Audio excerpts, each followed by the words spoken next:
XIII веке на Малакском полуострове, современной территории Таиланда, Мьянмы и Малайзии, возник мусульманский султанат Паттани. Сейчас на его месте располагаются 3 тайские провинции – Паттани, Яла и Наратхиват. В 1785 году султанат был захвачен Сиамом. На протяжении столетий Бангкок не вмешивался в дела южных провинций, полагаясь на местных духовных лидеров. Однако в 1934 году в стране был запущен процесс тайфикации населения, целью которого была культурная ассимиляция мусульман, проживающих на юге Таиланда. С 1939 по 1942 год были опубликованы культурные наказы премьер-министра Пибуна Сонгкрама, которые носили националистический характер. Мусульмане должны были признать свою принадлежность к тайской нации. В школах на юге страны было запрещено преподавать на малайском языке, а традиционные мусульманские суды были упразднены. Подобная политика вызвала негативную реакцию со стороны мусульманского юга. В 1947 году один из исламских духовных лидеров Южного Таиланда Саджи Сулонг потребовал у Бангкока автономии южных провинций, языковых и культурных прав и соблюдения исламских законов. Требования выполнены не были, а сам Сулонг бесследно исчез в 1954 году.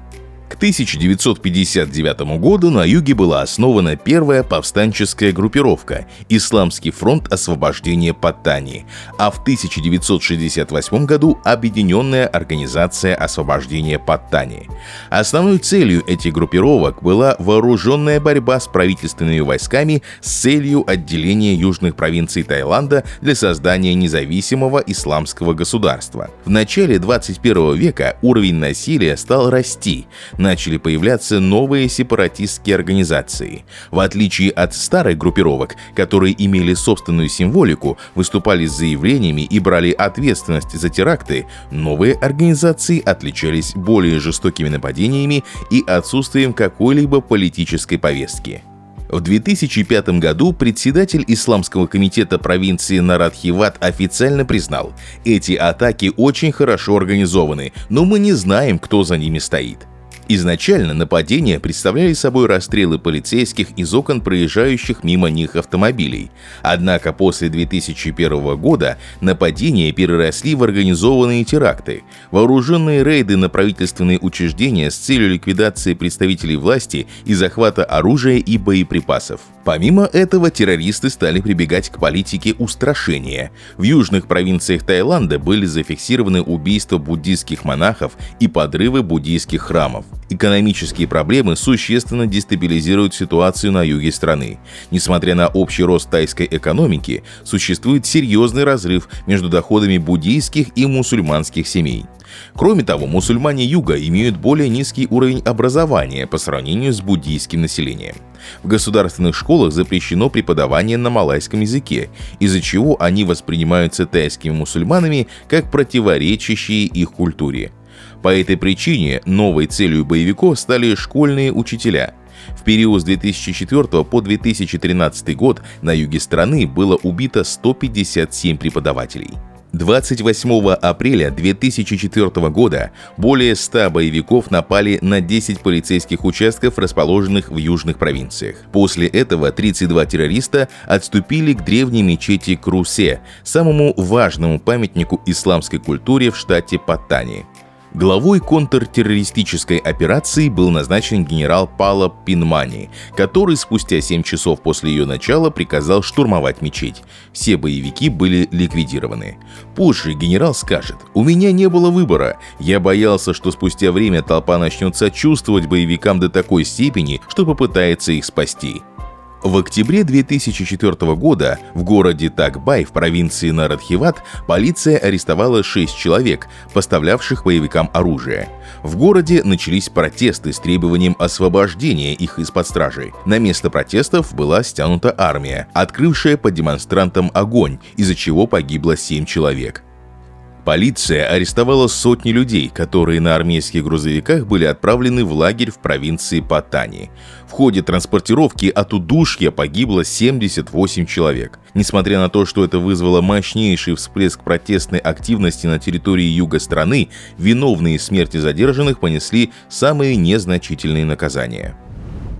В июле 2005 года премьер-министр Таскин Чинават заявил, что в состоянии положить конец насилию. Правда, в 2006 году он был свергнут, а в 2008 году число погибших на юге страны превысило 3000 человек. В 2007 году власти Таиланда заявили о том, что южные малайские группировки поддерживают активные связи с международным терроризмом, а спустя 4 года насилие на юге фактически переросло в гражданскую войну.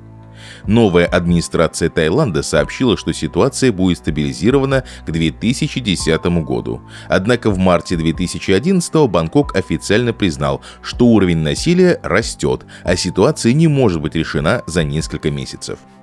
Со временем тайским властям все-таки удалось установить, кто стоит за второй волной насилия, поднявшейся в 2001 году. Давайте посмотрим на ключевые сепаратистские группировки Южного Таиланда. Barisan Revolution National. Группировка BRN является авангардом сепаратистского движения на юге Таиланда. Впервые она заявила о себе в 2013 году, опубликовав публичное заявление. Однако тайские спецслужбы считают, что группировка несет ответственность за теракты 2001-2004 годов. Основной целью BRN является создание независимого исламского государства, живущего по законам шариата. Помимо терактов, боевики устраивают провокации, направленные на дискредитацию вооруженных сил Таиланда, переодеваются в форму тайских солдат и атакуют военные и гражданские объекты на территории Малайзии. На данный момент группировку поддерживают более 40% населения Южного Таиланда, а ее численность может достигать 400 тысяч человек.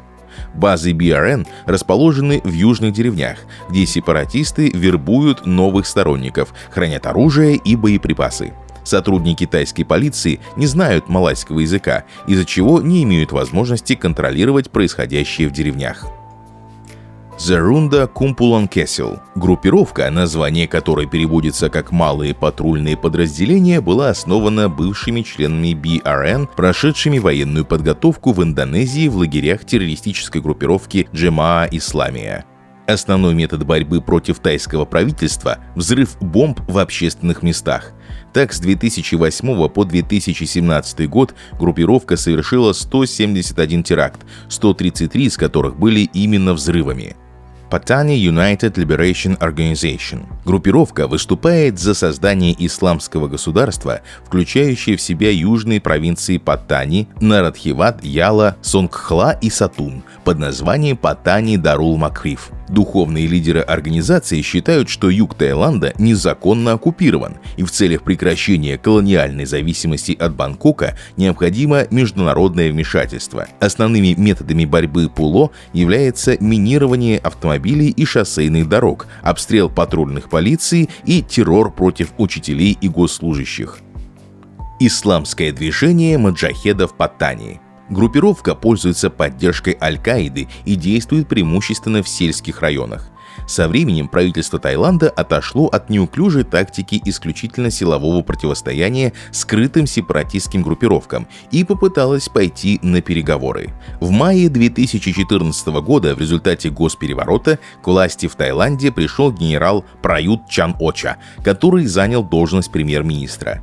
Он начал с консолидации собственной власти, распустил политические партии и организовал гонения на оппозицию, подвергнув многих арестам и тюремному заключению. Будучи погруженным в попытки сохранения контроля над Бангкоком, премьер оставил юг без внимания. В 2015 году ситуация изменилась. Заметно окрепшие за год столичного забвения боевики перешли в наступление, и столица объявила о начале переговоров. Стоит отметить, что сам премьер скептически настроен к переговорам с сепаратистами. И еще до прихода к власти он выступал против предоставления югу Таиланда любой формы самоопределения. Помимо этого, его правительство находится под сильным влиянием лиц, помогавших ему в организации переворота, которые выступают против более демократического управления, в том числе своего рода регионального правительства малайскоязычной части юга. Тем не менее, Праюту удалось достичь важной цели – не допустить распространения информации о масштабах конфликта в поле зрения международного сообщества.